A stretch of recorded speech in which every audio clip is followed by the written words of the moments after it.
මං අද ඔයාලට කියන්නම් ඕම් අක්ෂරය සහ ඕම් ශබ්දය භාවිතා කරලා මගේ අධ්‍යාපන ජීවිතේ මං ජයගත්තු ආකාරය.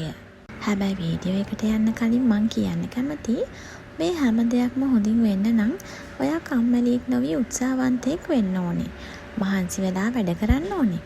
එතකොට තමයි මේ හැම දෙයක්ින්ම ඔයාට සාර්ථකත්වය ලැබෙන්නේ.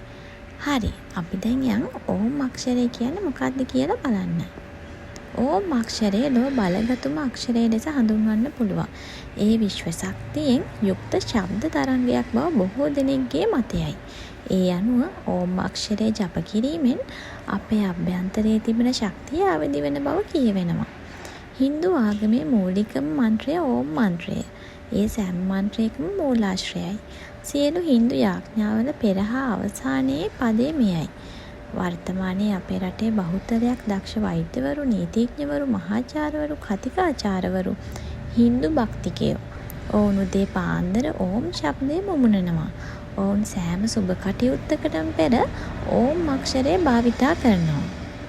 මම දැන් කියන්නම් මම මගේ ජීවිතයේදී ඕම් අක්ෂරය සහ ඕම් ශබ්දය භාවිතා කරපු ආකාරය. මම පාසල් යන කාලේ, විශ්වවිද්‍යාලය යන කාලේ පාඩම් කරන්න කලින් ඕම් අක්ෂරයේ තෙවරක් මුමුණලා සහ පාඩම් කරන්න කලින් ඕම් අක්ෂරය ඇඳලා තමයි මම පාඩම් වැඩ කරන්න පටන් ගත්තේ. ඒ වගේම මම විභාගයකට පෙර ප්‍රශ්න පත්‍රයේ උත්තර ලිවීමට පෙර එම ප්‍රශ්න පත්‍රයේම ඉතා කුඩාවට ඕම් අක්ෂරය ඇඳලා තමයි ප්‍රශ්න කියවන්න ගත්තේ. ඉතින් මම විශ්වාස කරනවා ඒ තුලින් මට මුළු විභාගයේ පුරාම ඝන දෙවියන්ගේ බැල්ම ලැබෙනවා කියලා. ඔයාලා ඕම් ශබ්දය ගායනා කරද්දී මෙන්න මේ ආකාරයට ගායනා කරන්න.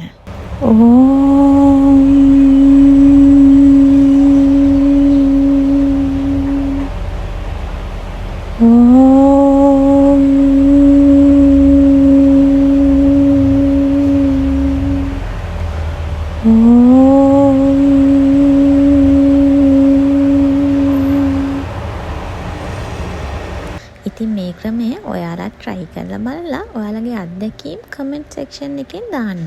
ඉතින් ඔයාලගේ ජීවිතේ සර්ව ප්‍රකාරයෙන්ම සාර්ථක වෙන්න කියලා මම ප්‍රාර්ථනා කරනවා. සුබ දවසක්.